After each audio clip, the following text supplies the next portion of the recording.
Afternoon, good evening.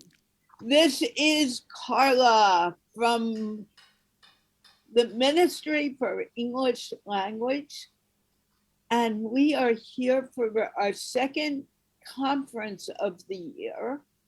And today the topic is communication, speaking, and listening.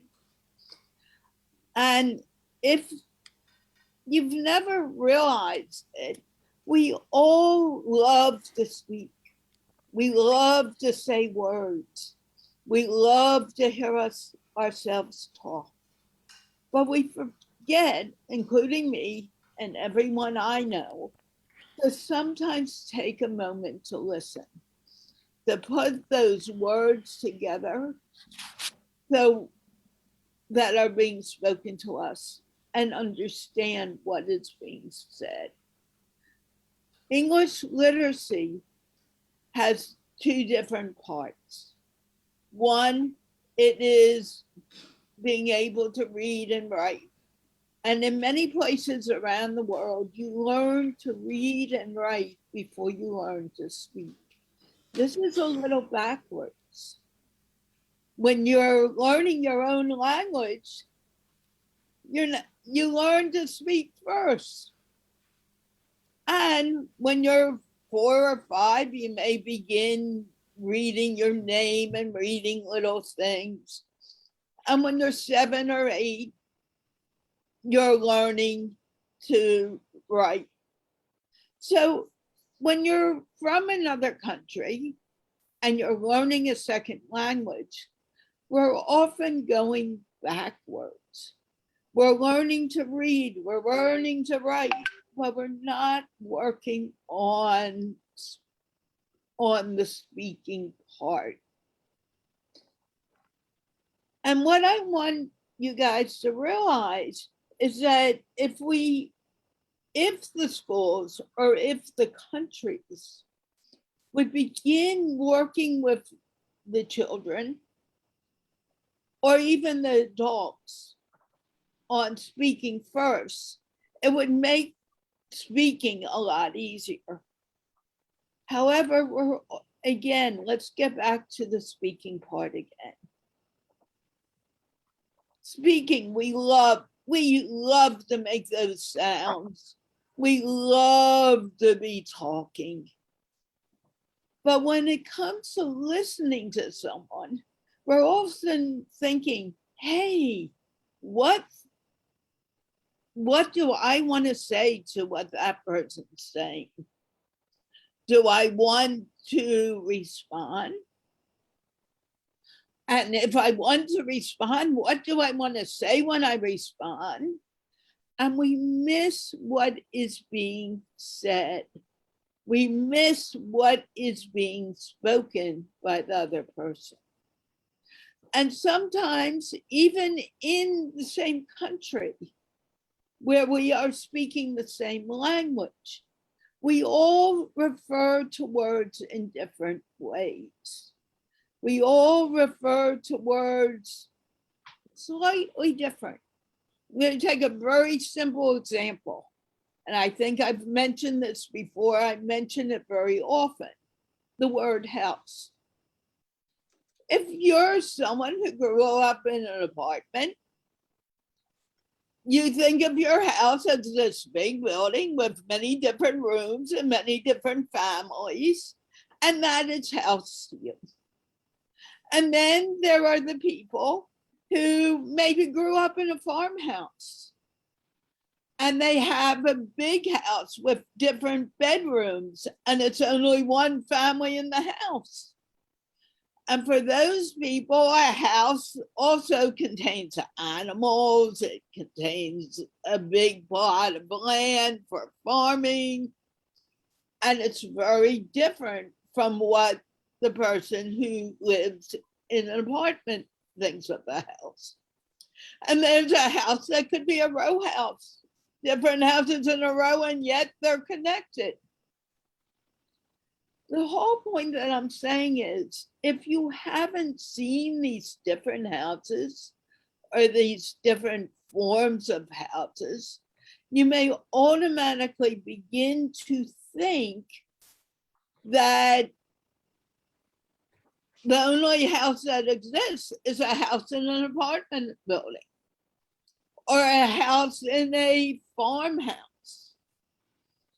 And when you're talking to someone and using these words, you are also setting up a different meaning for what a house is. So that's a very simple thing. If we're talking about animals, and you've only grown up with a house cat, you may not think of a lion as a cat, but a lion is a cat. So it's also how we use our words and how clear we are when we are using words. Because there is a possibility there can always be some confusion, some lack of understanding, and that lack of understanding causes problems in communication. And it is the lack of good communication that keeps the world in a tizzy or confusion. Because it could be that a government official means one thing, and the other government official from another country hears another thing, and they begin arguing, and yet at the same time, they're really saying the same thing. So having said this, we're talking about communication, improving communication, improving ways of listening in order to make us more literate and more understanding of what we may need to say in the world and to the people around us. And I'm so excited to explore this topic with these wonderful, amazing people who I have gathered for this conference. And we are going to have a very enlightening and exciting conference happening with tons of value. Having said that, we're going to move on to the first speaker. I have wonderful speakers. Two of them could not come. One had an internet issue and was replaced. And then we had someone who had his first grandchild. Very understandable that he could not make it to the conference today. So the first speaker I have is Carla Riechman, who is one of the top, if not the top trainer in Islamabad, Pakistan, talking about communication and the importance of communication. Cameron? Thank you, Carla. Thank you so much for that wonderful introduction. And I would like to welcome my fellow panelists and speakers and ladies and gentlemen listening in cyberspace virtually. Welcome to this global English literacy conference, the second of its kind. And I hope that each one listening takes maximum value from the speakers who are gathered here. Carla has beautifully set the tone, and I'd like to build from there by referring to Dale Carnegie, who, when he launched his first program, said and announced the program with the title, "Learn to Speak Effectively, Prepare for Leadership." Life is a huge responsibility, and we can lead that life of ours when we are great at being able to express our ideas in a manner which people are able to understand in the way that we intended. And at the same time, when we speak of listening, the reason I would want all of you to pay special attention to listening is because that is the key to influence, as William Ury very well illustrates in his talks. Listening comes from patience, it comes from empathy. Now, before I get into some details, I'd like to talk about the English language as well. It is the most spoken language in the world. Almost 1.5 billion people are speaking the English language across the globe, and it is a primary source of connection between people and cultures. And followed very closely is Mandarin, and then we have Spanish and Hindi and many other languages. So English language in itself enables us to reach out to a much broader audience beyond where we live and work. And I must say that while it is important to have a global language, we also need to be very connected to our root language, our local language. Having said that, let's move on to what is communication. It is the response you get. And I find that at the heart of communication, the word responsibility is key. So if things are not happening to my expectations, it simply means that I'm not communicating effectively. So if I'm cracking a joke and the audience is not laughing, the audience is not at fault. I was not able to crack the joke in the way it should have been. So if I take responsibility for conveying the meaning, the information, whether I'm trying to inspire, whether I'm trying to motivate, whether I'm trying to influence, or whether I'm trying to entertain. Now, if I'm not being able to achieve those goals, the problem is not with the audience, it's with me. Communication is about taking full responsibility for the outcomes that I produce in my life. And if I don't like what I get back as feedback, then it means I need to adjust my form of communication and speaking. So having covered this part, what is it not? What is communication not? It is definitely not an objective process. Just having said something and assuming that the other person will understand it because you said 2 + 2 = 4 does not mean that. Communication is highly subjective. No matter what you say, if there are 10 listeners, the 10 listeners would interpret what you said in their own unique way. So Carla was very right in stating that we must use our words in such a fashion that ideally everyone understands not only the meaning, but the gravity that you associate with each of those words. It is vital that you don't throw words. You use them deliberately, and you can only do that if you're familiar with your audience. Now, as I speak, I do know that I'm speaking to an international audience.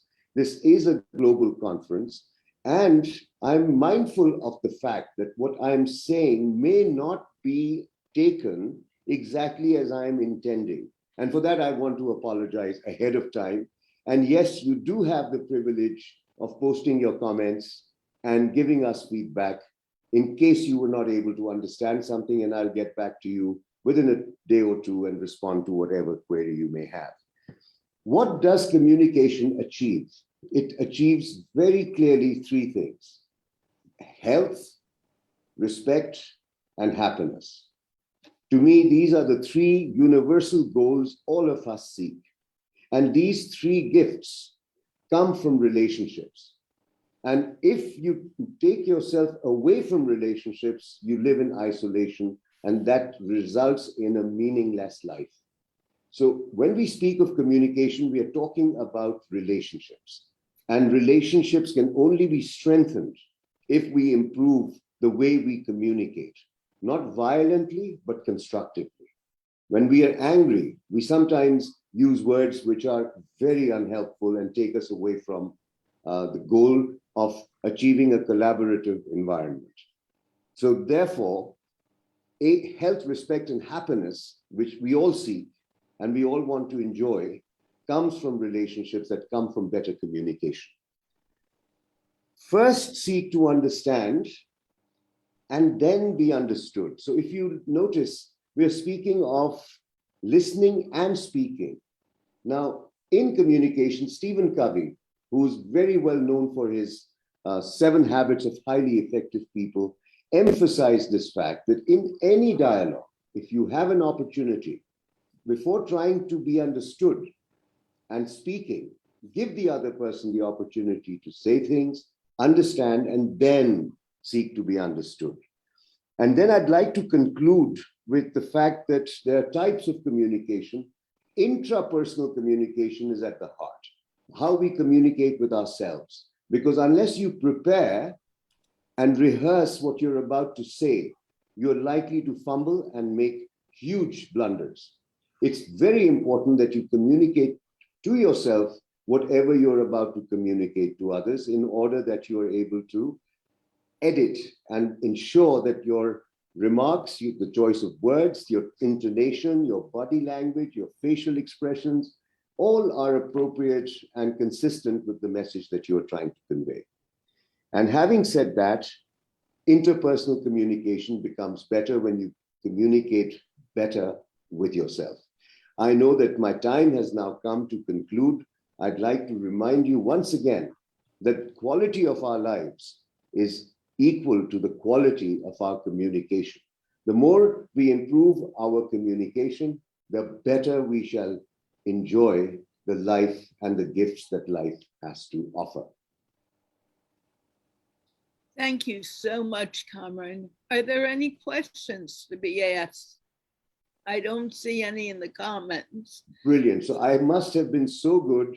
And I'm going to use these 4 minutes, and I would certainly want the panelists here to utilize this time while our other audience members are thinking, what question can we ask him? He was so clear, he was accurate, he was brief, he was clear. So, Cynthia, why don't we start with you? Any comment or question? Yeah, I love what you said. And one of my favorite habits is the habit, well, I don't always do it myself. I'm always learning, but to seek first to understand and then to be understood. And just yesterday, I rushed into thinking that I understood what happened without asking questions.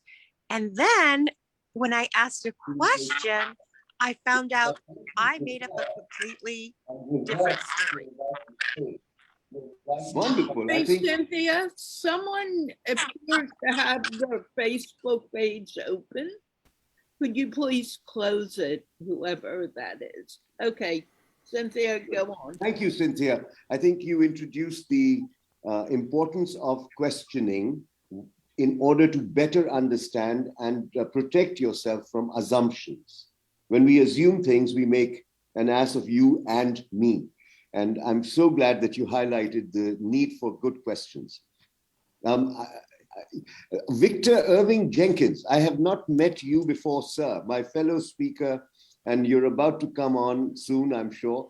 Could you share some comment on communication based on what I have shared and any feedback that you might want to give? It's to my detriment that I've never met you before. That's what I can say about that, because what you say resonates with me to a large degree. It actually puts the responsibility of the communication on the shoulders, square on the shoulders of the person who is sending the message. Now, all cultures don't do that. My culture do that, and part of what I'm called to do is to understand if a culture is different from mine. Because while I might make it my responsibility that you understand what I'm saying, some cultures, the listener takes the responsibility to understand what I'm saying. And if they take the responsibility to understand what I'm saying, and they're not understanding what I'm saying, then I'm never going to know unless I'm privy to the fact that the person that I'm talking to is taking the responsibility for what I'm saying. That way I can take steps to be clearer and to be more articulate, which being articulate just happens to be something that I'm good at, Cameron. Brilliant, brilliant. Thank you so much. And between Rabia and Jean, I'm torn. Who would like to go first? Just a quick comment or question or observation. Jean.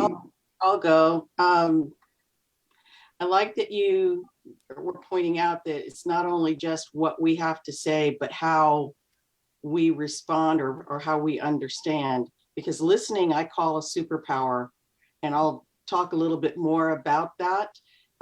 It is worth practicing how to listen, and the power of understanding other people, as Victor just pointed out, is priceless. So thank you. Thank you, ladies and gentlemen. Time is almost up and Ali Raza is gleaning. He likes to press the red button. Over to Carla. Over to Carla. Okay, thank you, Ali, for being so much on time with that. And there should be laughter, because communication, if we are calm and we're teaching ourselves, it should also include humor and laughter and smiling, because when you smile, your whole body begins to relax within seconds of a conversation. And when you're relaxed, then we begin to understand and communicate with each other. I am very happy right now to introduce Rabia Zizan, who does amazing volunteer work in Pakistan with students. And actually, she, if I remember correctly, has over 160 volunteers working with her to make a school very productive. So I would like to hear what she has to say when it comes to education of English and how important it is in the world. Rabia, the stage is yours. Thank you so much, Carla. And good evening, fellow panelists and all the audience who are watching us right now. My name, as Carla said, is Rabia Zizan. And yes, I'm volunteering as a volunteer for the Citizens Foundation in Pakistan. It's an organization which is providing good quality education to the students, to the children of the underprivileged areas. These are very purpose-built schools, and they focus on a very good quality education. Coming to the English part of it, our mother tongue is Urdu, and the curriculum in these schools is in Urdu, because when you go to the underprivileged areas or in Pakistan, nobody understands English over there. There are very few people who do understand English. So it's necessary to give them the education in their own mother tongue, so that they have their concepts clear. But English is being taught as a language in these schools. There is a full library of English books over there, and these students, these children from the very areas where they do not see the main roads, they do not see any cars, they live in villages, and they have no access to the outside world, they are taught to stand up and to speak in English and to say whatever they want to do in English also. So English is a very important language, because it is the second language which is being used by everyone. After the mother tongue, this is the second language which almost every country uses. So we need to really learn how to speak in English if we want to go global. I would like to tell about myself, about this English journey. I remember when I was in class 3, I was gifted a Enid Blyton book, The Stories of Pixies and Fairies. And I loved it so much. I remember reading that book, and it taught me how to imagine. Enid Blyton books are full of imaginations, the Faraway Tree series and everything. So I started to think in English. And that is why I learned how to communicate in English. The other day, my own brother, who was watching one of the interviews, Carla, I did with you, he was so surprised. He said, how come Rabia Baji is speaking so good English? I have never seen her speaking in English before. And I said, Why would I be talking to you in English? Because at home we speak in our mother tongue. So it tells us that we should have the skill, we should have the knowledge to how to communicate and speak in English. And the other thing which Mr. Kamran said, and also Victor Irwin says, that the biggest problem in communication is that we do not listen to understand, we listen to reply. And that is a huge, huge problem, because every time anyone is listening, the main objective is to respond, to just give a quick answer, to to outspoke the person who's speaking. And in that way, we tend to lose the information and the knowledge which that person is giving. And sometimes when we are in our thoughts, we tend to not listen carefully because of few reasons. And I think that everyone should know these reasons. When we are wrapped around in our own thoughts, when we are thinking and we are not listening carefully, that's the one main reason. And then sometimes when we are distracted by something, or we have formulated a response already. I may be just listening to Kamran sir, but if I have already decided what I have to say, then I'll not be actually listening to him. I'll just be trying to be focused, and I'll be running the answers in my head. So the main thing I- we should do is listen, because it's a very empathetic thing to do. When someone is talking to you, be kind enough, be respectful enough to listen to them. That's a great gift which we can give in nowadays. Nobody has time to listen. Everyone is so busy in their social medias and in their work. We do not have even time to listen to our family members. Be a listening ear.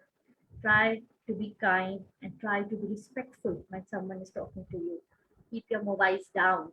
A special message to the youngsters.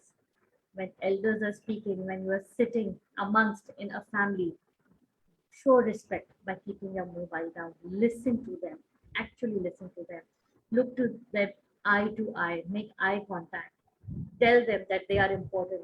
That's a very important thing which we have sadly lost due because we are always typing on our mobiles or we are distracted somewhere. So I know speaking is very important. Speaking English is very important because we have to communicate globally. I could not have been here sitting with Carla and Cynthia and Jean and Victor and all of you if I did not know how to speak in English. So this is a very great skill, and it's very easy to learn it. Read books, watch English movies, watch the English series. Even I remember I used to watch the cartoons and I used to listen. We had really good cartoons while we were growing up, with which used very good English, not the anything you want to listen, because listening does make you speak better. And start writing. When you write, you know what your mistakes are, because when you read it, you will understand where you are making the mistakes. And read books, read anything, read newspapers, read books, read comics, read English to make it better. And one more thing which helped me is joining a Toastmasters Club. If you want to improve your English, do join a Toastmasters Club. We have amazing people over there who give constructive feedback, and they have a grammarian who points out the grammatical mistakes, and they have amazing a group of people who are all there to support you and not judge you on how you speak. Speak in English, listen, and give respect to others when they are speaking. That's a very important thing that has to be told to our youngsters and even to us. I still believe that sometimes my mother even says that, Rabia, are you here with me in the room or not? Because you're constantly on your phone. So English speaking and English listening. If you are kind and you are respectful, listen, and then you automatically understand what the other person is trying to say, even if that accent is something which you do not understand. But if you are attentive enough, and respectful enough, you'll understand what they are trying to say. Thank you so much. I have a question for you, Rob. Yes, yes, Carla.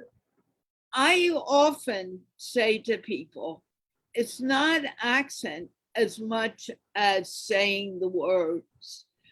Don't worry if you have a perfect British English accent or a Native American accent, because everyone speaks differently, even though they may have an accent.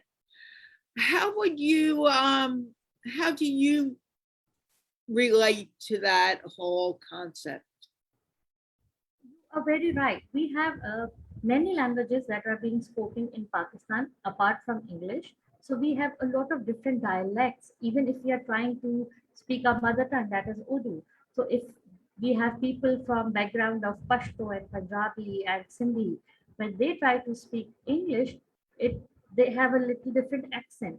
But if we take pauses and if we pronounce the word, and if you're listening, that's what I was telling just a few minutes ago, that if we are attentive enough, if we are giving respect to the person who is speaking, we won't be bothered by their accent because we'll be focused on the speaker's expressions, their body language, and because we speak with our hands and with our facial expression and with our body.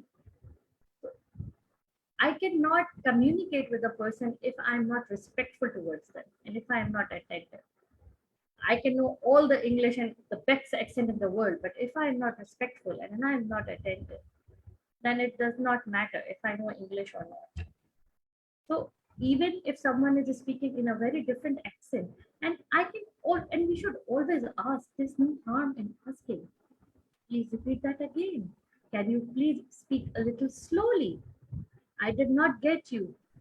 Can you try to rephrase it in a slower speed? And that's okay. We can always ask that. Many people are afraid to say, I do not understand. However, I wonder if you agree with me, the moment that you say that, that's when communication really starts. So how would you suggest helping people understand saying those very simple words, I do not understand? And it may be a matter of the speaker speaking a little slower. It may be a matter of just listening a little closer because the sounds may be a little different in Urdu English than American English. Yes, we're completely correct that people do feel hesitant to acknowledge or to accept that haven't understood what the other person has said. And we need to give the confidence, especially in Pakistan. In my school, in the Citizens Foundation, it's we have a students week in which the students are told to go on the stage and speak and give speeches.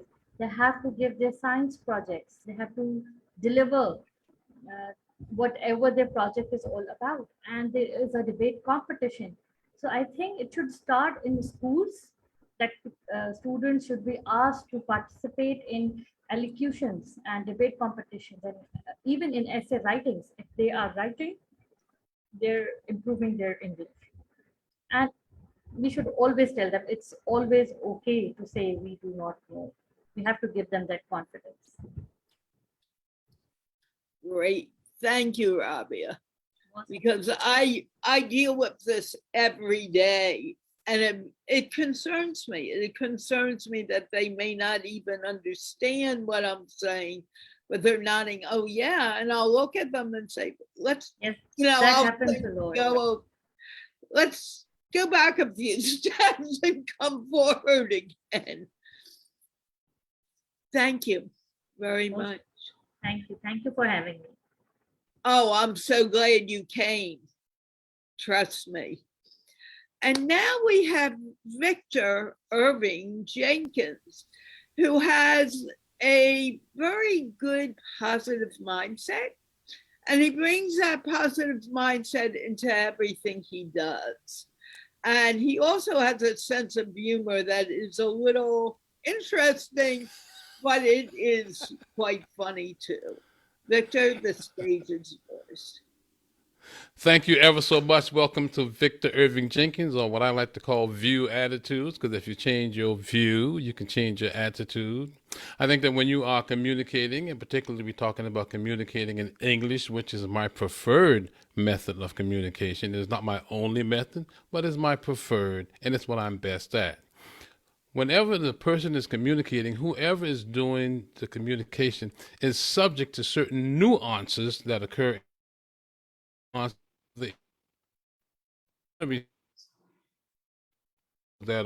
English. However it is you see yourself when you're talking to somebody, that's the person that's doing the communication. So first of all, talking to yourself, what you say when you talk to yourself is going to be affecting everything you say to someone else. If you're saying to yourself that you are confident, if you're saying to yourself that you can do it, if you're saying to yourself that you're an overcomer, if you're saying to yourself that people love you, if you're doing those things, then as you are communicating to other people, the effects of those things will come through 100% of the time. As I've said numerous times before, our subconscious mind really is running our life. So the thing that we are saying to ourselves is being planted in our subconscious mind. And that's one nuance you don't want to get wrong, because if you're thinking of yourself as a victim, when you're talking to people, that is going to be evoked. If you're thinking of yourself as a victor, then that will be evoked as well. Now, sometimes when you're talking to people, you may be talking to someone who seems like they don't resonate with you.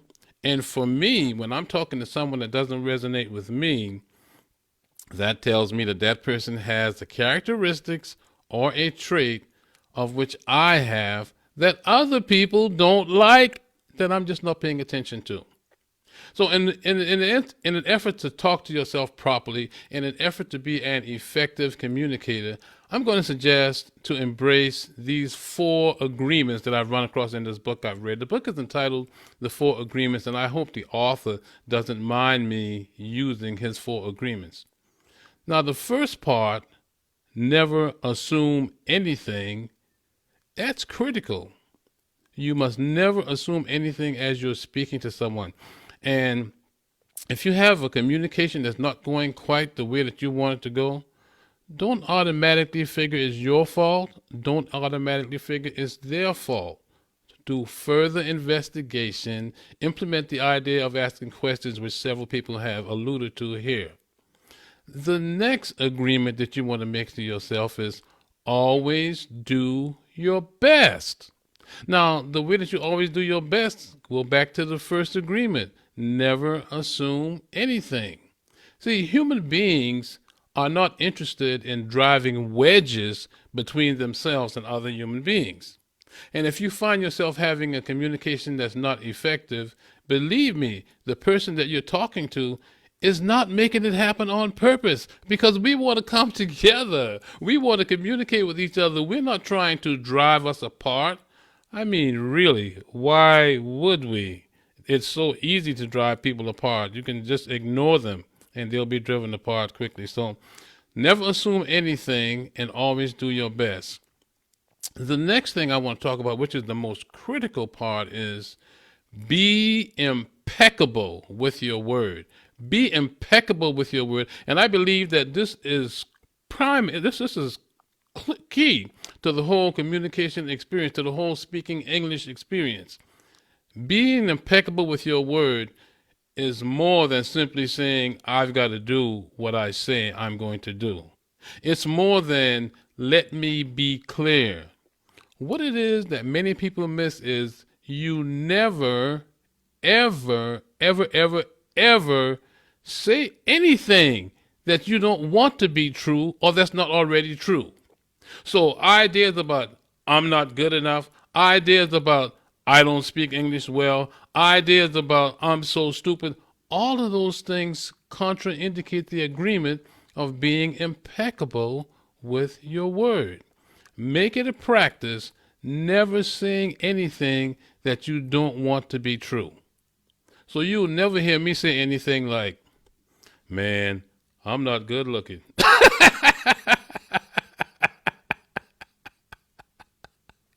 I'm never going to say that, right? Because I don't want that to be true. Hey, I may not be good looking, but I'm never going to say it. I may not be good looking, but I'm never going to feel it. That's not going to be a nuance that I embrace when I'm speaking to people.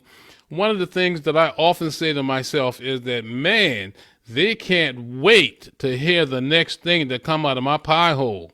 That's how I see things. That's what I think you're doing now. Everyone who's listening to me, I think in my mind, wow, they just can't wait to hear what's coming out of my pie hole.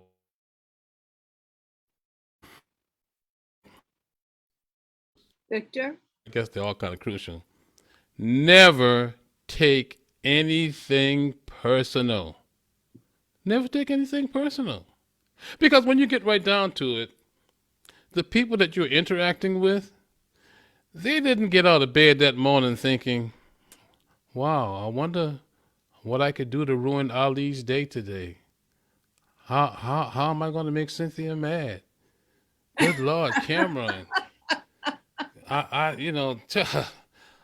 what can maybe I can get Cameron to be mad. People are just not doing that. So from time to time, when you want to respond to what somebody's saying to you and you think that they're trying to hurt your feelings, that's just called taking it personal. I have made it a lifelong goal to never take any person be unhappy with something I've done. I'm not going to take it personal. You could be unhappy with something that I said. I am not going to take it personal. A functional communicator cannot be effective if they're running around hurt. If your feelings hurt, how are you going to communicate with somebody? Because you're no longer trying to get a message across. You're trying to deal with that pain that you're having inside. So remember the 4 agreements. Number 1, never assume anything. Number 2, always do your best. Number 3, be impeccable with your word. And number 4, never take anything personal. Now, I'm not saying that you're going to wake up tomorrow morning and embracing these 4 agreements right away, but the fact that you have learned of their existence might encourage you to start to embrace them. And I assure you that your ability to communicate, your ability to speak the language without all the unfavorable nuances will improve. And that's not something that I read on a napkin. That's something that I have lived.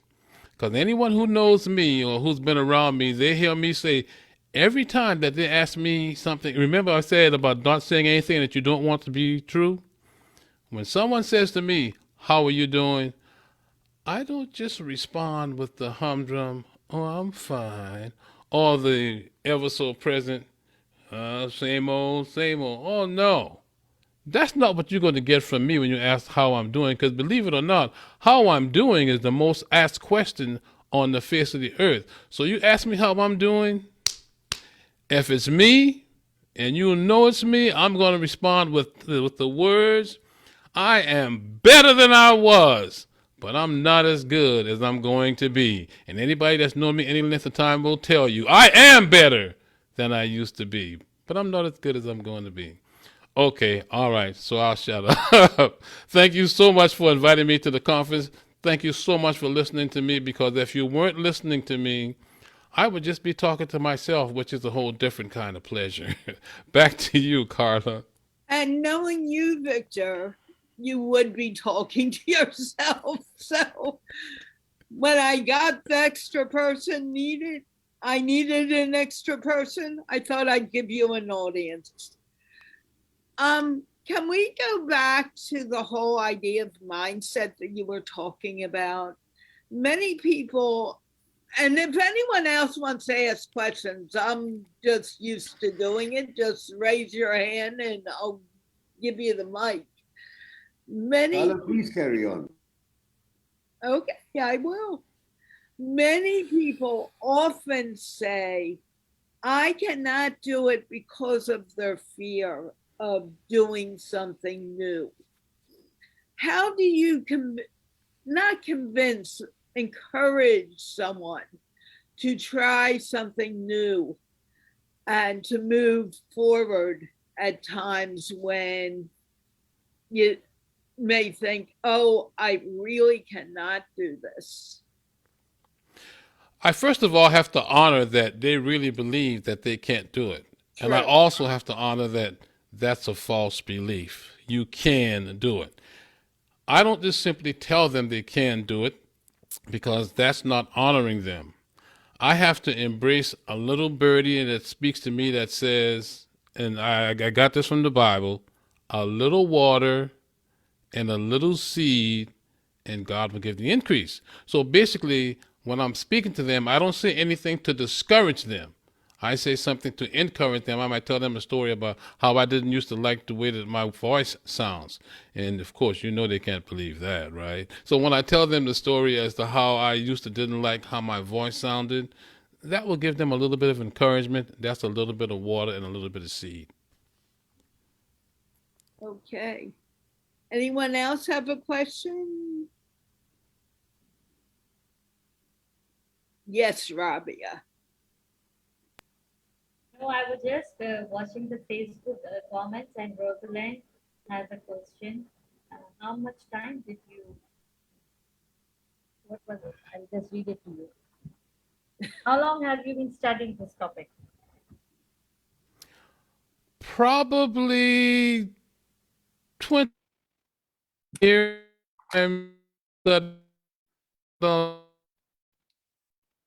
Impact my life by what I thought, and then I started doing it.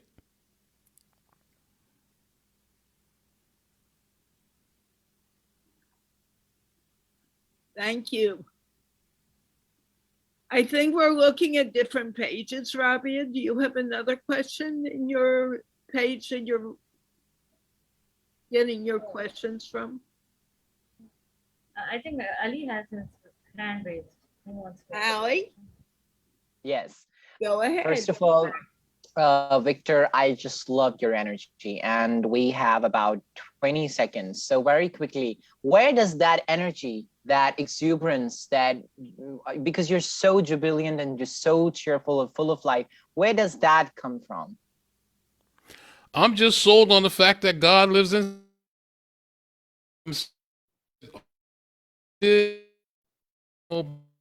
I could do. So that's the shortest, simplest answer I can give you. I think God lives in me, and He unleashes me to be however it is I want to be.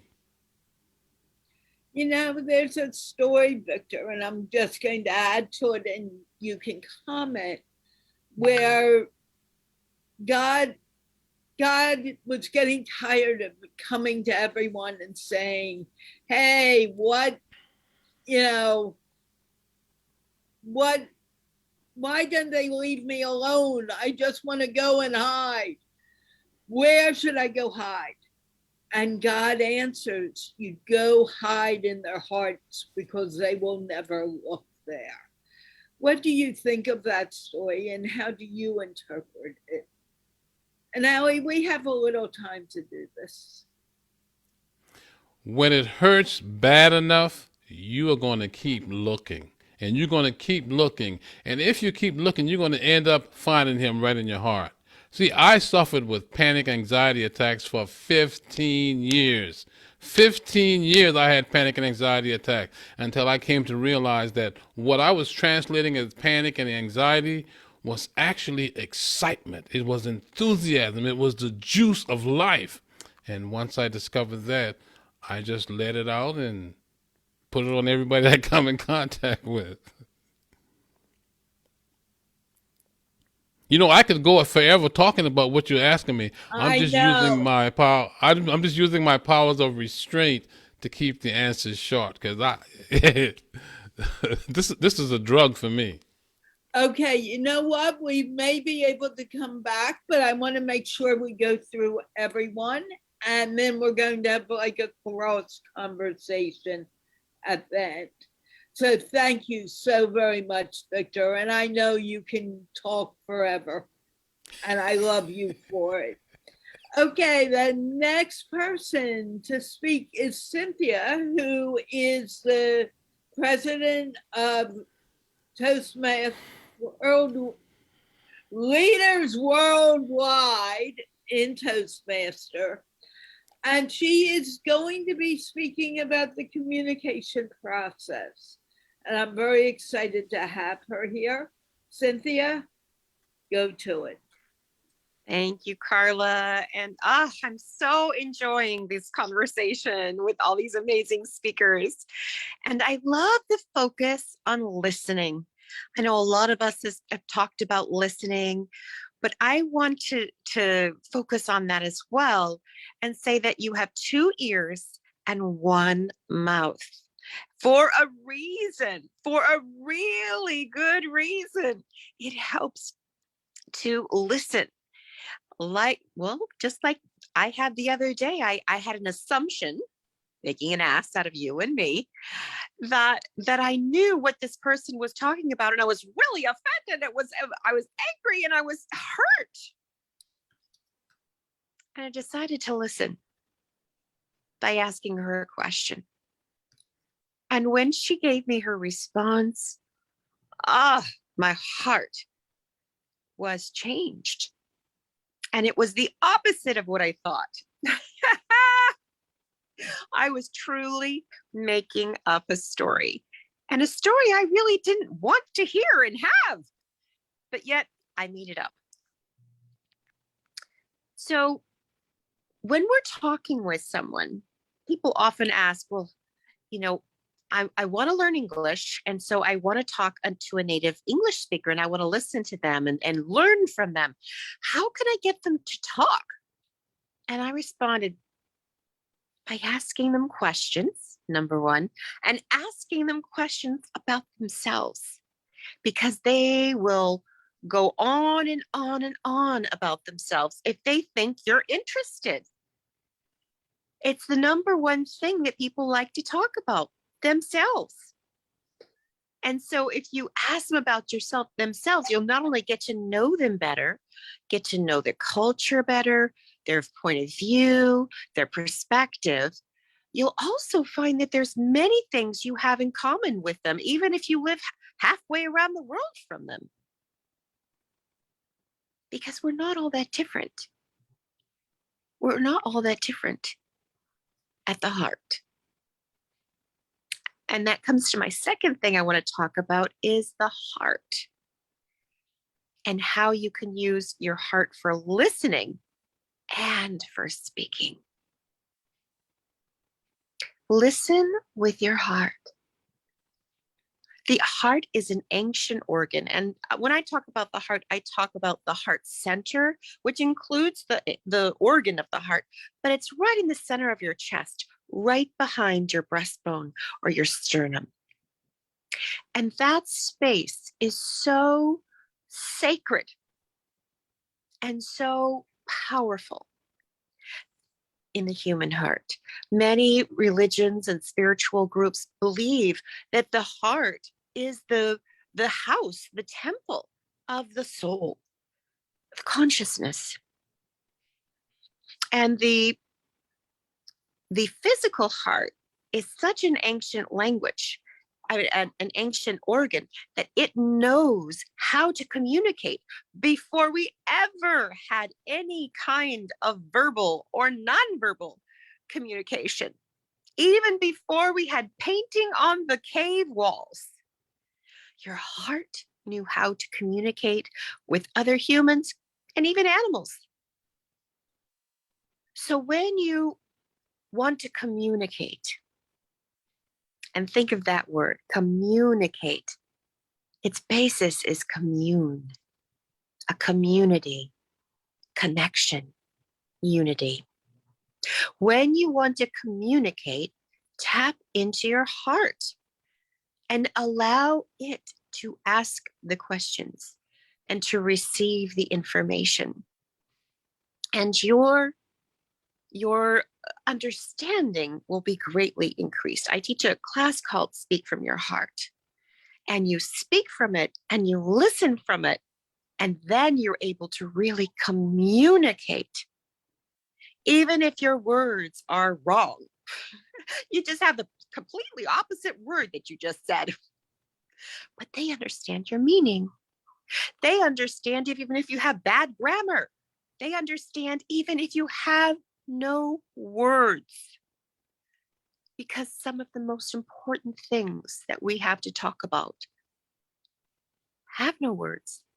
In most languages, even your own language, you can't find the word.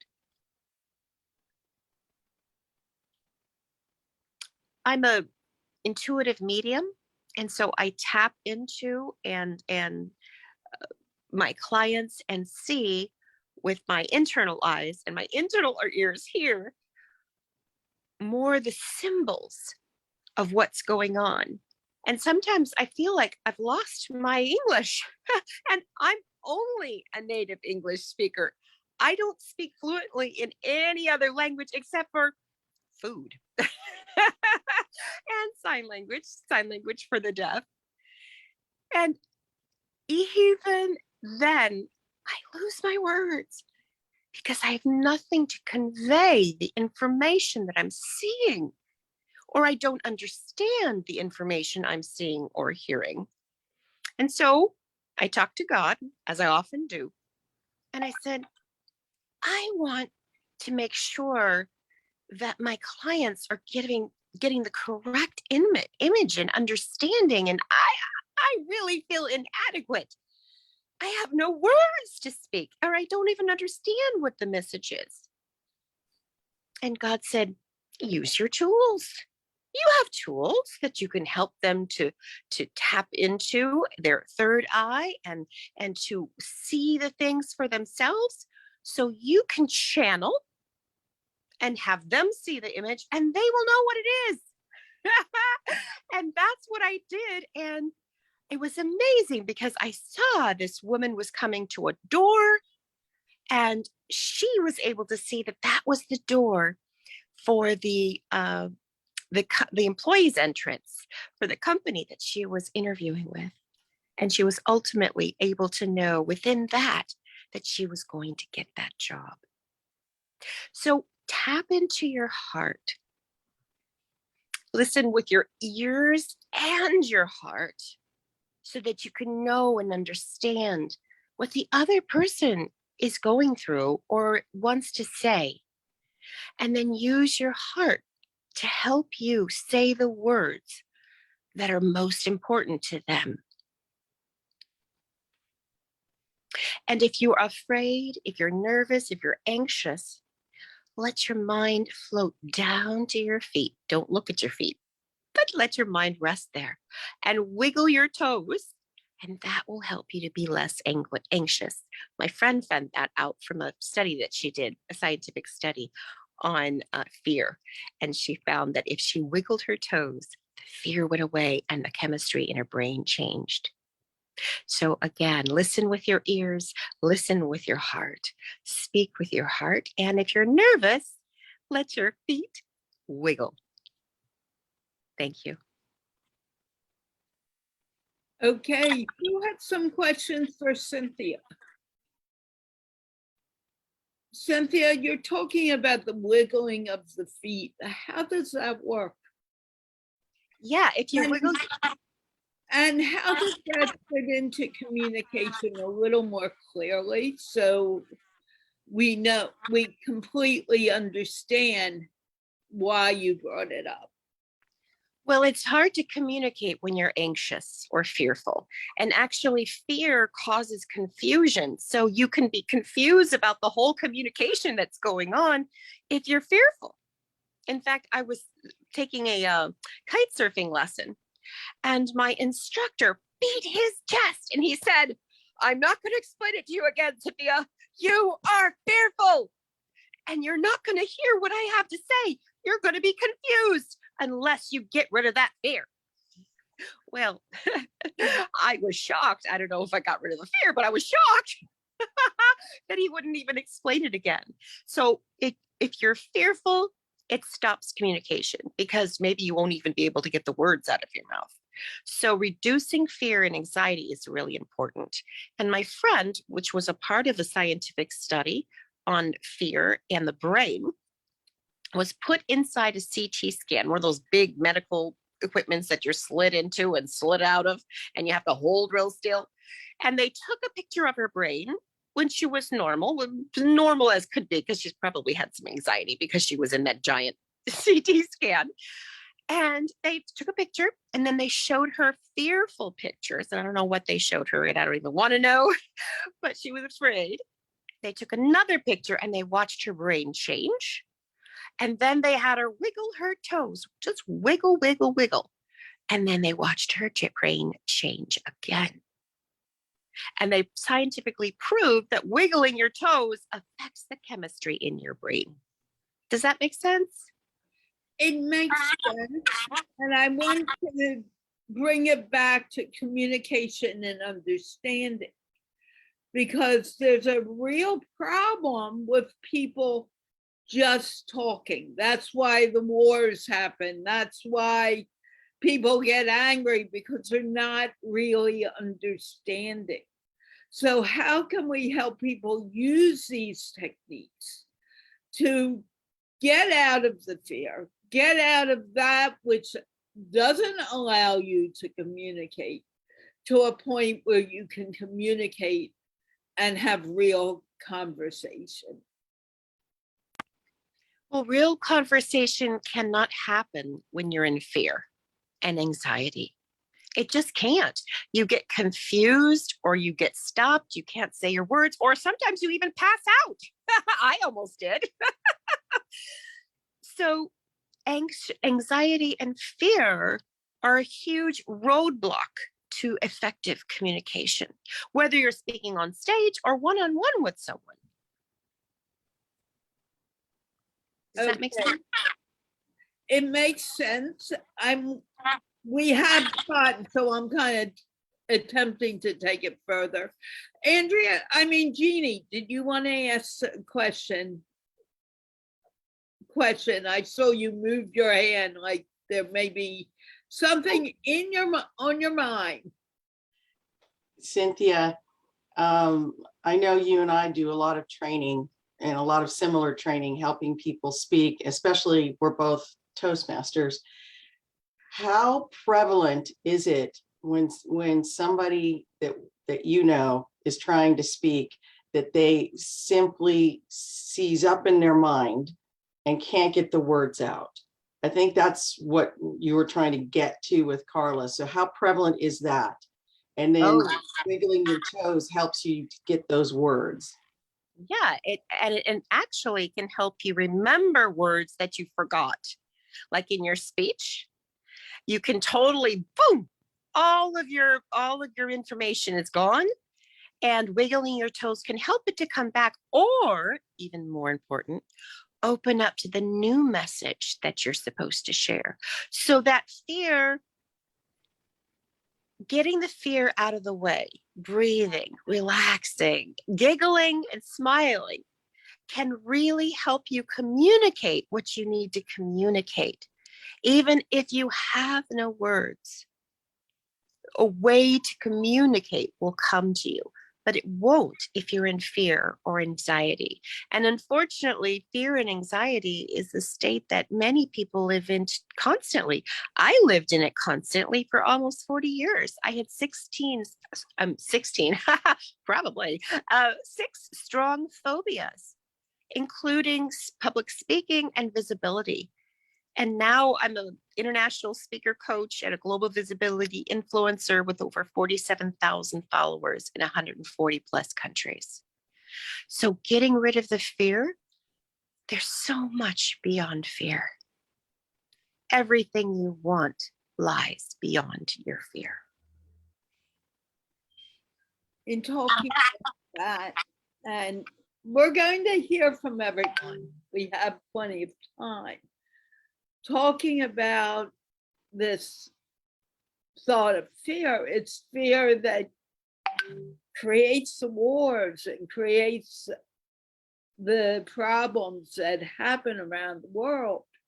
How can we begin using communication? Or let me change that.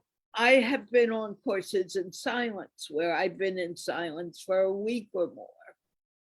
And during that time, I felt that I was not only more connected to the people around me and people even not that close than I am when using words. So can we use words, use silence as a way to communicate to the world and a way to create more conversation in a more positive manner? Yes. And I think silence in the form of pause is one of the most powerful tools you can use as a speaker. Because in that silence, it's like the void in which all creation sprang from. It allows you to tap into that intuition, tap into your inner listening, because maybe there's something inside of you that's swelling up. Or maybe there's something that you can hear the person that you're communicating with needs to hear this. And if we go on blubbering about with our same spiel that we prepared, we may not hear that inner voice that tells us what we need to speak and what someone else needs to hear. And quite often I will say, I'm not sure why I'm saying this. Maybe it's for someone in the audience, but this is what I have to say. This is what my inner voice is telling me I need to say right now. And quite often, I will have at least 5 people come up to me and say, that was for me. That was for me. I needed to hear that. And without that silence, it's almost impossible to get that kind of inspired words. Very cool. I would like to hear Cameron's thoughts about that, and then we'll go back to you, Jeannie and Allie. We're not forgetting you, but there's plenty of time to do that. Cameron, what would you say about silence? Silence is what contains all the sound that we have in the universe. And it is a state of bliss. It's a place where we listen not only to our inner voice, but we are also able to calm ourselves and get our head in a place which is balanced, and we're then able to make better decisions, and we do not act rashly. Silence is a space of amazing renewal, and we don't leverage that enough. We need to not only be silent for ourselves, but also to give space to others to be able to digest the information we have conveyed. So thank you, Carla. I just need to take a short break. Okay, thank you, Cameron. Victor, my talking friend who talks incessantly, always very well, but very much. Could you please give us your thoughts on silence and communication? And then, Jeannie, we'll get to you. I'm sorry, but I just really needed to do this. Silence is an individual sport. It is an individual sport that many people don't get to play because of family commitments and relationships and that sort of thing. However, I'm a little bit fortunate in that regard as I have a wife, I have no children, I have no family that's close by. You see, silence is where we plant the seed for the life that we live. If we properly use silence, we can choreograph our entire life.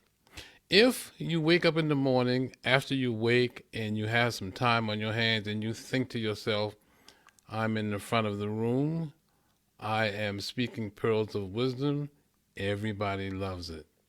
I'm in my car, I'm driving to work, there's a very pleasant experience driving to work. So when you consider that everything that you now see, everything that now exists, was once only a part of somebody's silence. See, in silence, somebody created a computer. In silence, somebody created the table that my computer is sitting on. So silence is an individual sport, and what you can do with it, you can create stuff yourself in your silence. You simply imagine yourself to the victory where you want to be. That's what you did. You thought of this conference. You thought of your broadcasting. You thought of your networking. You thought of all that before you did it. And you know where you were when you thought about it? You were in your silence. Can I add something to silence? Of course, yes. For what you said, silence is the mother of all our thoughts. If saying that that's true, how can silence help us with our communication? Your question didn't come through. It was interrupted on my end. Oh, I don't know if I can say it again, but I will attempt to. Silence, in my mind, is the mother of communication. It's the mother of all words. It's the mother of thoughts and lies behind every thought, every word, even every sound we make. So how can we use silence in our daily lives to create better communication? The only way I can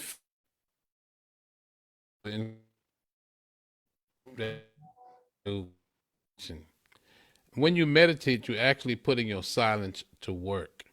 And it is during the meditation that you can do what I said earlier, choreograph your day. And if we are aggressive in our own thoughts, if we seriously use our thoughts as seeds, we can be successful in attracting other people to us who want to do the same thing. And as we attract other people to us who want to do the same thing, and we teach them what we are doing, what we know how to do, in the long run, that's how we can affect our world. We affect our own world, believe it or not, by the thoughts that we allow to inhabit our silence on a consistent basis.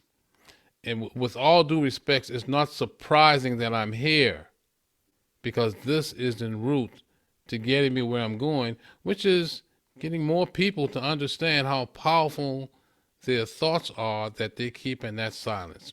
And the more people take control over their thoughts, that's the more they're taking control over their world. And things that you have control over, you don't destroy. Why would you want to? And that's my contribution to the world. So bringing up silence actually makes me present to the fact that I use my silence pretty effectively the overwhelming majority of the time. And part of that silence I use to get over the fact that being so effective breeds arrogance. Ha, ha, ha. Effectiveness, well, I'll live with the criticism. Very good. Thank you. Jeannie, hello. This is Jeannie of, I call her my mind pour buddy right now because she's helping me keep mind pour with Carla and friends alive.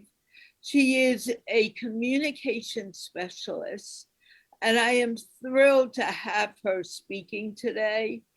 And she, like Victor, kind of filled in for two people who could not come at the very last minute. So Jeannie, thank you so very much. And I know that we have changed things dramatically from how we were starting. So I will hand you the mic and go from there, please. Thank you, Carla. And I'm really honored to be here and to be able to share some thoughts with all of the viewers out there, because if there's one thing that I think is extremely important, it is the power of communication and the power of listening. I want to spend a little bit of time on a couple of points about distraction and productivity, just to put some perspective on what I'm going to say. And then I'm going to talk about, as I said earlier, the superpower of listening and being present. And then I want to wrap up with a few tips. So I want to start with distraction. We live in a distracted world. I don't care where you live. We have so much information being thrown at us every day that it is hard to be present and to be able to listen. Now, let me give you an idea of this. There was a study done 10 years ago, and I say this specifically because social media was very young 10 years ago. And you know how it's exploded all over the place. But 10 years ago, the study, which was done at a university in San Diego, showed that we had 34 gigabytes of information thrown at us every day. 34 gigabytes. I thought, okay, 34 is not much, but then gigabytes is huge. So I looked deeper into it. And what I found was that it's about 100,000 words plus, or the size of a Stephen King novel, which if you read Stephen King is a pretty big novel, and 7 hours of video. Think about that. You read a Stephen King novel and watch 7 hours of video every day, and that's the kind of information that's being thrown at us. We have to hone our power to focus. Adweek, which is a publication that looks at advertising, said we get 285 on average, 285 pieces of social media thrown at us. Again, that's 7 hours of video, 100,000 words. That's social media. Most of us want to live our life with social media, but if it's taken over, then it's kind of hard to be present and listen to those around us. Now, that coupled with a study on productivity made me have a moment where my mind went. The company Siemens did, again, this was about 10 years ago, did a social psychology type study. And what they found was their workforce around the world was spending on average 17 and a half hours working on unraveling miscommunication. 17 and a half hours. That's nearly half your work week if you have a regular 40-hour per week job. Most of us probably spend a lot more, but 17 and a half hours. That worked out. They went on to say why this was important, because if you're in a small business with about 100 employees, that's about $500,000 in lost productivity. Again, that makes it hard to be present. It makes it hard to focus when you're worried about lost productivity and distraction. This gives us a hope, an illustration of why it's important to be present and to listen. Because as Robbie has said, most of the time when we are talking to somebody, we're busy thinking about what it is we're going to say next.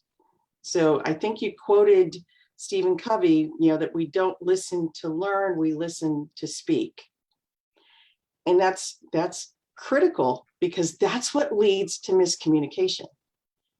We have a game show, and I think it's a global game show now, but it's called Family Feud.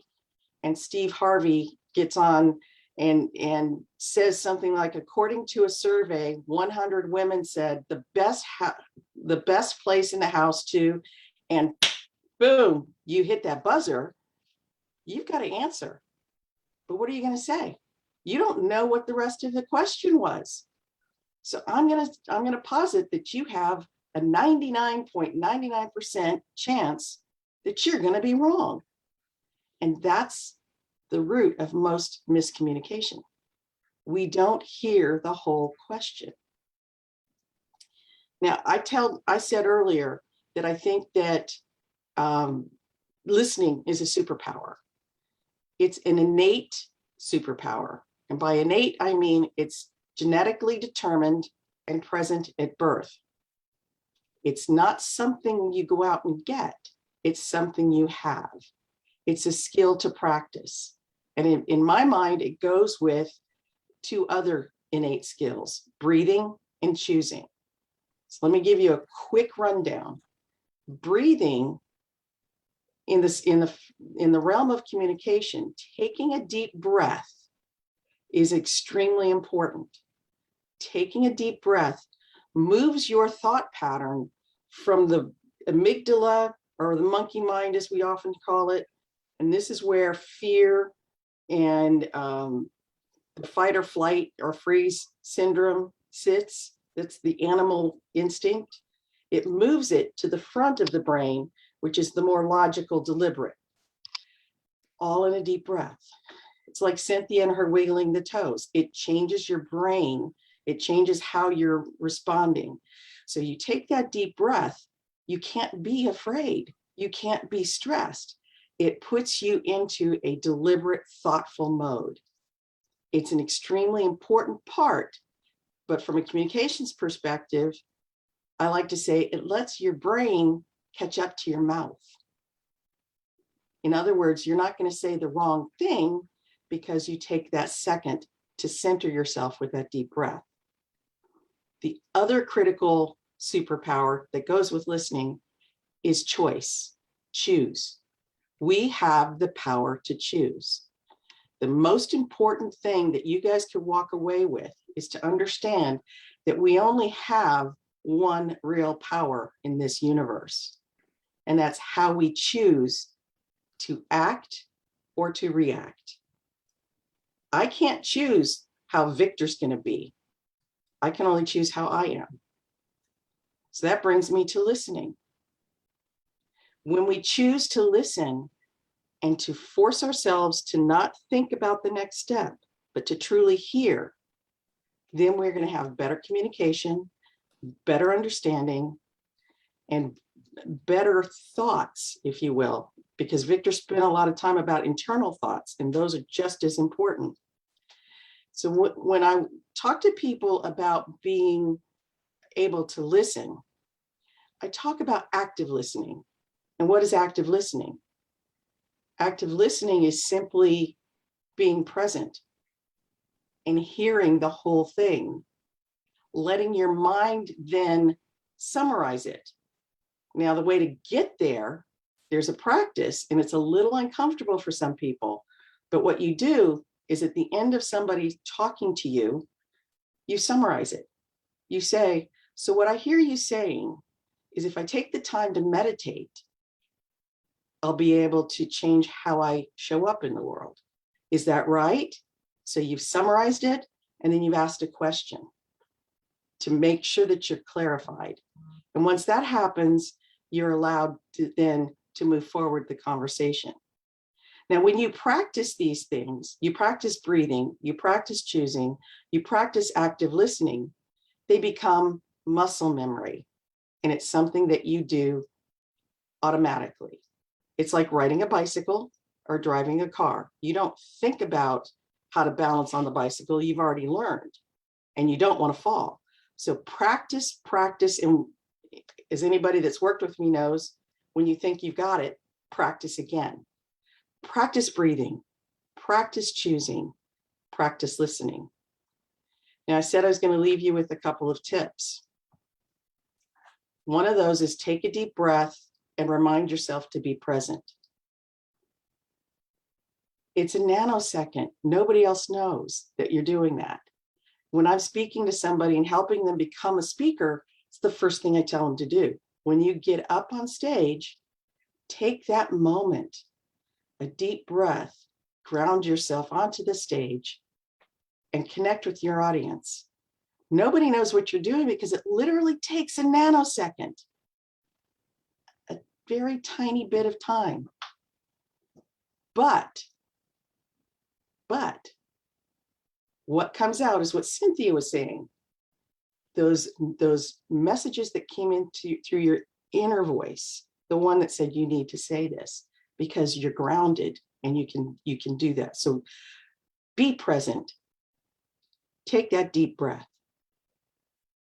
One thing I've learned from leaders that I know and respect is to listen to the people that they're leading and then to ask questions that might empower them. Instead of saying something to someone's like, I don't believe what you just said. I really can't believe that you thought that this was the right way to do it. That does not empower somebody. And you're not listening carefully if that's your first reaction.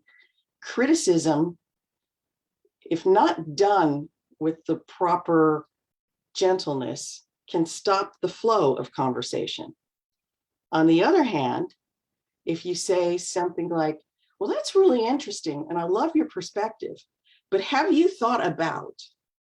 Now that's validating somebody's opinion and allowing them to say, oh, she heard me, but then empowering them to think a little differently. That moves the conversation forward.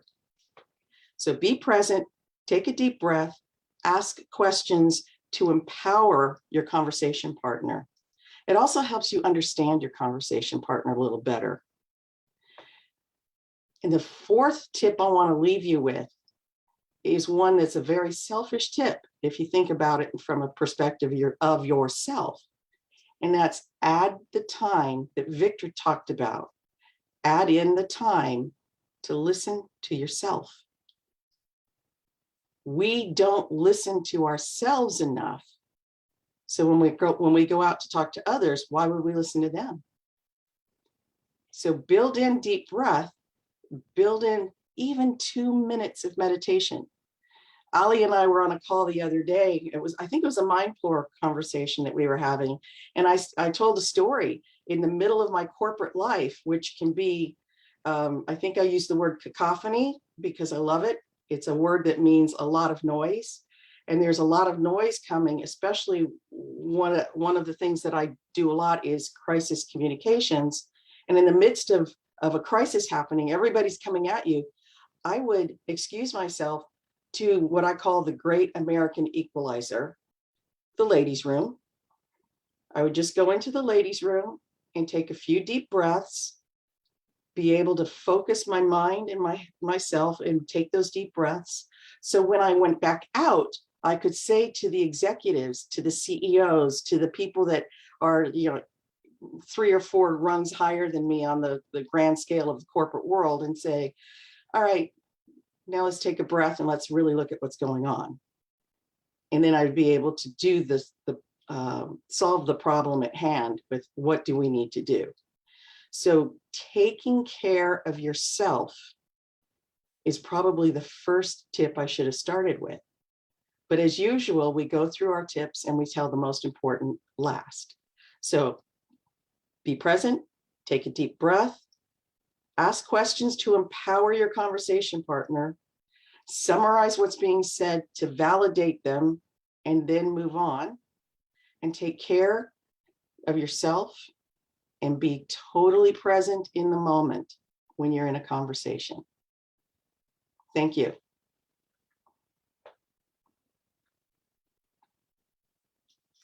That was so amazing, Julie. Thank you, I think, Rabia. Kamran has a question for you. Anybody have questions? Kamran. Yes, I mean, I found your talk extremely valuable from a standpoint of listening, and the best part was the way you linked breathing with the amygdala and how you take charge and become more deliberate and conscious. And I feel that a lot of times in listening, we need to be very mindful of that, because if we get anxious and we're in a hurry, which is again a very subconscious thing that happens, we get agitated perhaps. This tip of yours, I feel, would be greatly beneficial to enhance our ability to listen, understand, make that connection, and then remain on track going forward. Thank you so much. You're welcome. Introducing that. If there's one message, and Cynthia is my my witness, I'm constantly telling people to take a deep breath. Yeah, I think that's one of the messages. It's this most simple thing we can do, but it's an important message. Cynthia, you have your hand up? Yeah, breathing is so important. Yes, not just to life, but to communication. That's great. So one concept that you brought up was acknowledging someone's opinion and then shifting it and saying, have you thought about this? That is so cool. And it is something that I've been learning for many, many years and still could put into practice.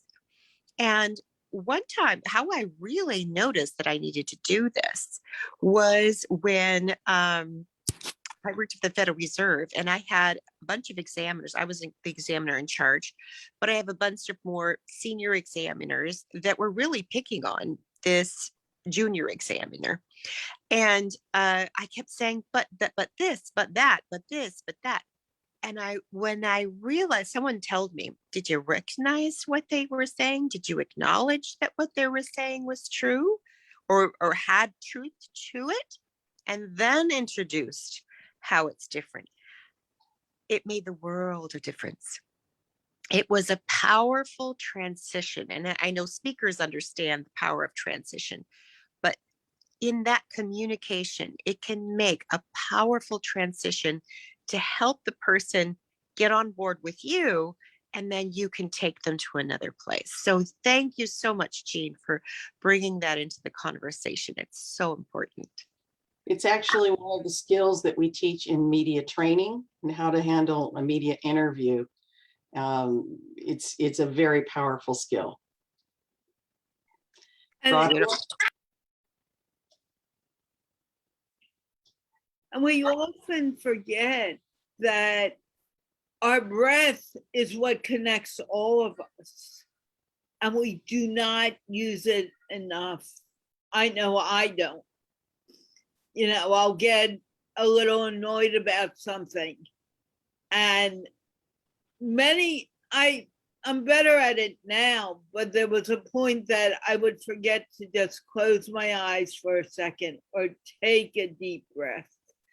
Because once you take a deep breath and you begin to connect with yourself again, it's easier for a conversation to continue. And I think that's the most powerful tip that we can do. Before we went live today, Jeannie reminded us, everyone take a deep breath. But it was very important and it was very powerful. Cameron, you look like you want to say something. You're muted, Cameron. Yes, I just wanted to, when we talk of speaking and listening, I remember something from my past experience, 5 steps for this and 5 steps for that. And I just thought I might use this occasion to do just that. But again, Carla, I just wanted to know, do we have any more speakers coming, or are we now in the panel discussion? We have everyone here. Ali has not spoken yet. So let's have Ali speak, and then when we go into our panel discussion, I would like to share 5 tips on speaking and 5 tips, not on listening so much, but adapting to different situations, etc. Wow. Thank you so very much. Ali? Ali is an amazing person. I've been introducing everyone. Ali, it's hard for me to believe many times that you are a 14-year-old boy.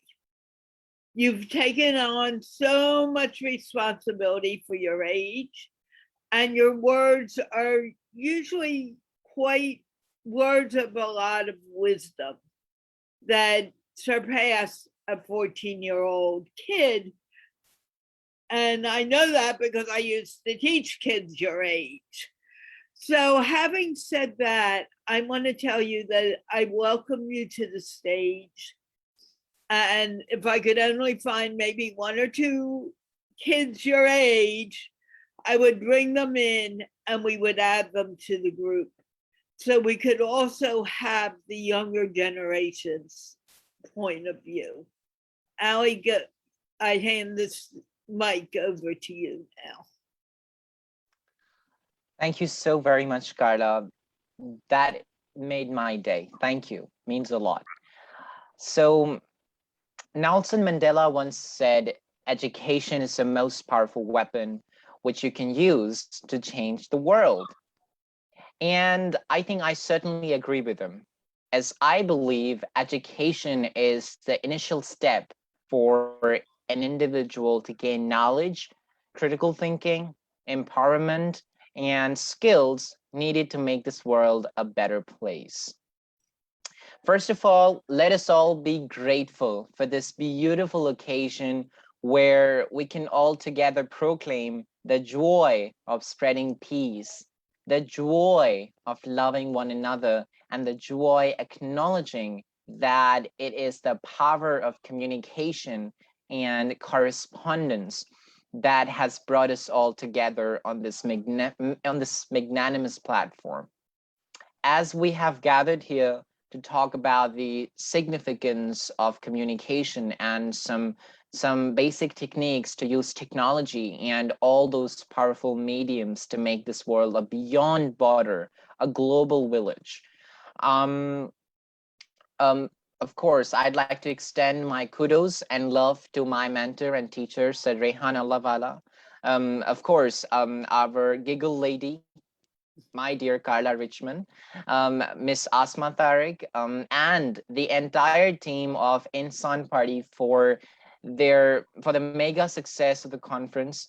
Your dedication and constant struggle is an epitome of determination and grace for all us leaders and influencers. Your catalysm is symbolic, and the mission statement of Insan Party, I think, is just incredibly commendable. Your continuous efforts, of course, to bridge and equate people from around the world with different cultures, ethnicities, groups, and communities is just distinctively consequential in a world full of hatred, turbulence, leg pulling, as I say, destruction, war, and conflict. So I think it was very important to acknowledge and recognize all the efforts that Insan Party has put into in making this conference possible. Us sitting here together today is a proof that there is hope for things to get better, and hope that peace and brotherhood can be prevailed. Now, before I commence my presentation for today, let us all take this oath. Let us all take this oath. Okay, okay, by the way, I have my notes with me. Let us all take this oath. Where there is hatred, I may bring love. Where there is hatred, I may bring in love. That where there is wrong, I may bring the spirit of forgiveness. That where there is discord, I may bring harmony. That where there's error, I may bring truth. That where there is doubt, I may bring in faith. That where there is despair, I may bring hope. That where there are shadows, I may bring light. Where there is sadness, I may bring joy. A very good day, everyone. My name is Ali Raza Khan, and I am from Pakistan. Now, here's my formal memorized introduction. I am a 14 years old ninth grade student. I'm a host, writer, podcaster, youth activist, and also one of Pakistan's youngest motivational coach. I am a national award winner and a nominee for Asian International Excellence Awards. Having said that, I am deeply spiritual and I love insightful conversations, honest reflections, and new ideas. I firmly believe in hustling hard and being kind. I am really honored that I am here today with so many energetic, passionate, peace-loving people. I'm really happy that the reason for which I'm here today is going to be heard, and that is communication for change. My country, Pakistan, is the land of 1,000 opportunities, they say. Coming from a family of social workers and leaders, I do realize the value of knowledge and wisdom that helps others. My parents are my biggest inspiration in life, and they have always motivated me to add value to others' lives. I belong to a land where the waters of the Arabian Sea meets miles and miles of sandy beaches. Ancient civilizations that span centuries and ruins that give us a glimpse into a glorious past. As a country that is just 70 years of age, we have overcome many obstacles in our way. We have done wonders internationally in all sectors. The growth of Pakistan's infrastructure and some incentivized investments are leading to a continuous emerging Pakistan. Now, the question is, why am I talking about all this? How is this related to our topic? And the very answer is because I want to elaborate and prove that despite of all the development and evolution happening, we do suffer some very common social taboos. One of the most noted issues in Pakistan is, of course, poverty, illiteracy, unemployment, inequality in all spheres, etc. I think one of the key factors of all these catastrophic problems is lack of correspondence and communication among our local people. And this is for all the nations, not just Pakistan. I quoted Nelson Mandela in the start of my presentation. And the reason to that is because I firmly believe that an individual's expression and way of communicating with one another is what makes a nation prosperous and healthy. The foundation of our personal development is communication. And communication is what indicates your personality, your capability, and your creative selves. Now, this was a brief overview of all the great things that can happen with better communication. Now I'd like to switch from general to specifically my life with a question: how did I learn to communicate and made so many international relations? And how did it help me have the kind of success I could have never, ever imagined? Here's how I used to speak when I was 10 years old. Okay, let me switch to my 10-year-old self, which was most probably 5 years ago. Okay, this is how I used to speak in my school. Good morning, teacher. My name is Ali Raza Khan. I am from class 5. Today, the topic of my message is communication.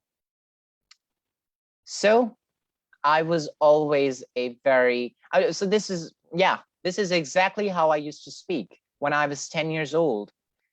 Now you guys must be wondering, what's my story? So I was a very introvert, unsociable person. And one day I had to give a presentation in front of 1,000 people in an event at school. And I know that most of the people in the meeting right now are quite familiar with that story. So long story short, I was embarrassed, petrified, and I thought I had failed miserably. I lost all the words and confidence when the time came.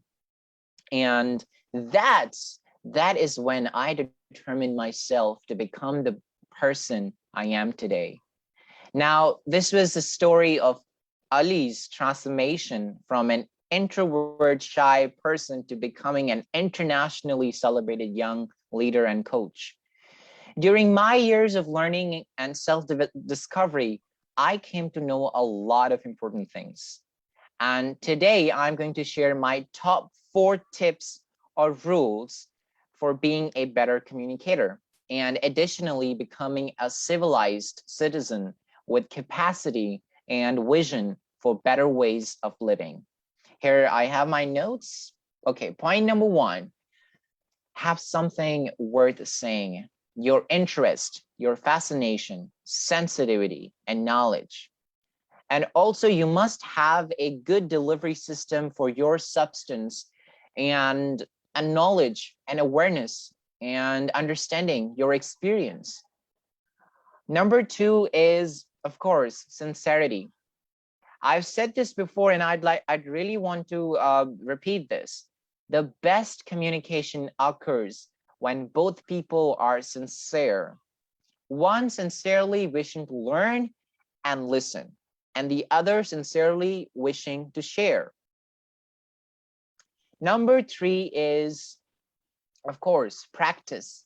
Very important. And I agree what they say always. It sounds a little cliche and a bit common, but it's right.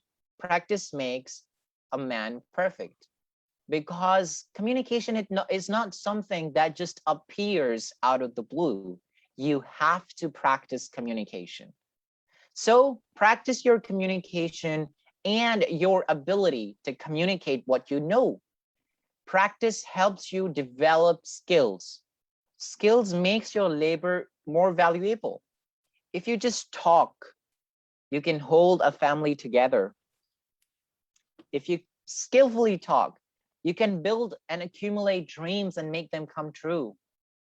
Is that true? I'm sure that a lot of people watching are nodding their head. Now, this leads me to my final point, which is number 4, which is, in order to be a good communicator, you need to be a good listener. I know every one of you have been highlighting this all the time. So listening is very important. I have always believed that to talk well, you've got to listen well. And believe me, guys, this is so very valuable, because when we are speaking, we are only repeating those things, those ideas, which we already know. But when we listen to someone, we not only learn something new, but we discover something unique. So practice listening twice more than speaking.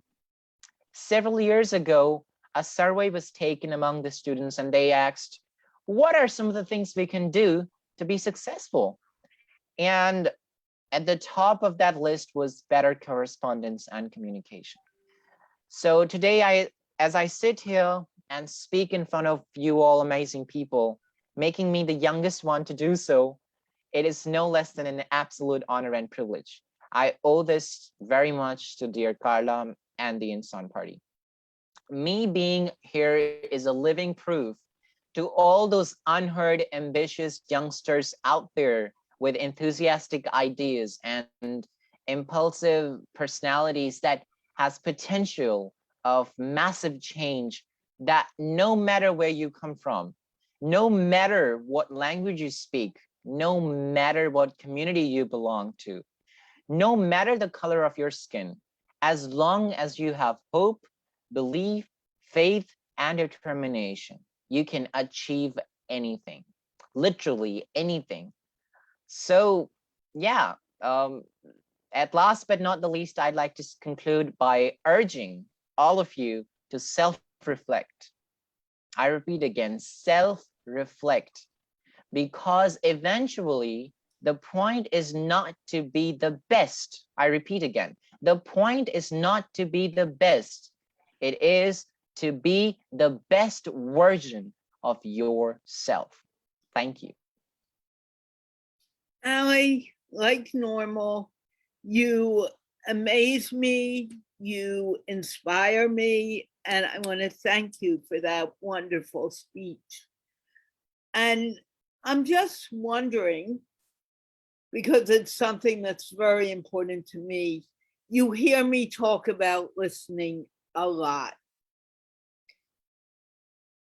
And you know how important it is for me to have people listen, even to simple instructions. And many times people don't get it. How would you suggest these words be said in a way that it is comprehended, understood, and the meaning goes further than my ears saying it? That is a very good question. So I'll answer that question from my personal experience.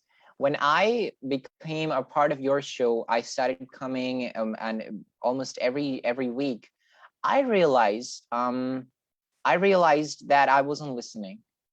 That was happening. Yeah, I wasn't listening at all. I was focusing only on speaking. This is a big revelation I'm doing, but I'm doing because please forgive me for this. I I don't do love that it. anymore. I don't do that anymore, believe me. So I wasn't listening in the beginning. And I realized that every time I would leave the meeting, I was only, congested in my own thoughts. I didn't leave meeting learning something new. So, first of all, to all the people listening and who want to learn to listen, I just have one thing to say. It's a gradual process. It takes time. You have to train and ask your brain to do that. It's not something very easy. It may sound a bit easy, but it's not, believe me. And when you are a 14-year-old, you're very passionate, exuberant, and then you just want to just talk and present your ideas to everybody and let everybody know that, hey, I'm here, because it's your age. It's not your fault. Yeah, I mean, I a love 14 year it. old, yeah, a 14-year-old is just too exuberant to listen to someone for an hour, which I did almost right now. Um, so sometimes you really need to listen really well. If you really want to change yourself, work on yourself, listening is extremely consequential. Yeah, so you have to practice. That's my answer. Now, are you talking about listening to what? There's two types of listening. I usually don't go into it. There's the listening to me or Jeannie or Cameron and hearing from outside. But there's also the listening to what is inside. Are you talking about both, or are you talking about just one? I was talking about the previous one, the listening that we listen to outside. Now the second one, now I think it's very peculiar that you are asking this question to a 14-year-old boy who's got no experience, but I think I have. I've said this before. I've always been very blessed. I've been someone who's sorted. You know what I mean? If I sit with my friends, I'm always the most sorted one, and they all agree. And you can witness, and they're witnesses. Every time there's a problem, or when we're suffering, or there's a situation, I'm the first one to have ideas to solve that, and that's how sorted I am.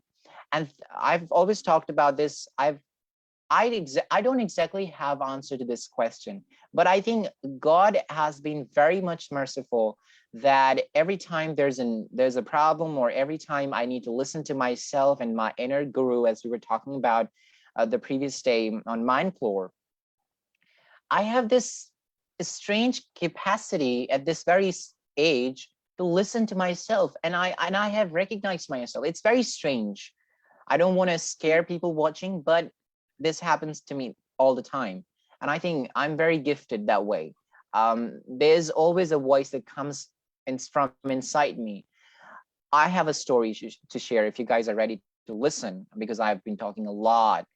Can So I I add had, something before you go further? yeah, The sure. inner guru is as important as those people talking outside of you.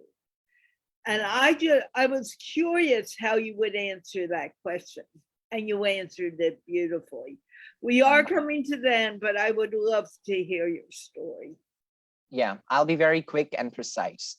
So I had a science exhibition at the school. By I the way, made a model. I will interject 1 second. We have precisely 3 minutes, and being on time is also a very important form of communication. 8 to 10 is our time, and please manage that. Thank you. Okay, Ali, is it going to take more than 2 minutes to tell your story? No, of course not. Okay. Okay, So I had a science exhibition at school. I made everything. I was very excited. And the visitors came in, the judges came in. So right the moment before the judges came to my desk, I had an intuition, or whatever you'd like to call it. I got an indication that I must look at that bottle of, it was a sauce. I don't exactly remember the name, which I used in my model. I thought I know the name of that sauce in English, but that instinct just sort of came in, and I thought maybe I should know what it means in Urdu. So I went to Google and I did that. And when they came, the first thing they asked me that was, what do you call this sauce in Urdu? That day, it was very stunning. I mean, I was just shocked, surprised. I mean, right before this moment they came in, I was searching on Google what it meant in Urdu. And then now the first question they are asking is what it means in Urdu. So I think there's something invisible always. This is very strange. I think it sounds very strange, but this is what I feel and how I feel things. I hope it wasn't longer than 2 minutes. No. And I don't think it's strange. And Jean, you want to say something, and then I will close the conference for the day. I was just going to send a note to Ollie and say, no, that's not strange. That's called intuition. And when we can recognize it, that's great wisdom. And Ollie, you may be 14, but that intuitive voice of yours is an old soul, and you reflect it well. This has been a really great conference, first day of the conference, Carla. And I want to thank everybody for the great wisdom and insight. And I hope all the viewers felt the same way. And I want to thank all of you. I think I've had the most wonderful team I could have ever asked for. And these speakers are extremely amazing. And thank you so very, very much for being with me here today, especially the ones who came at the last minute. Victor and Jean. Victor actually found out about 10 minutes before we were going live. So having said that, I am very happy, and thank you everyone. Thank you, Victor. Thank you, Jeannie. Thank you, Kamran. Thank you, my boy, Ali Raza Khan, Rabia Zishan, and Cynthia. Tomorrow we have some amazing people. Ali will be back, and possibly Victor. It hasn't been completely resolved yet, but I plan to have another great group of people tomorrow. And with that, I'm sorry, but we need to wave goodbye. It's my signature. Bye, everyone. Thank you for coming. Thank you. Bye-bye.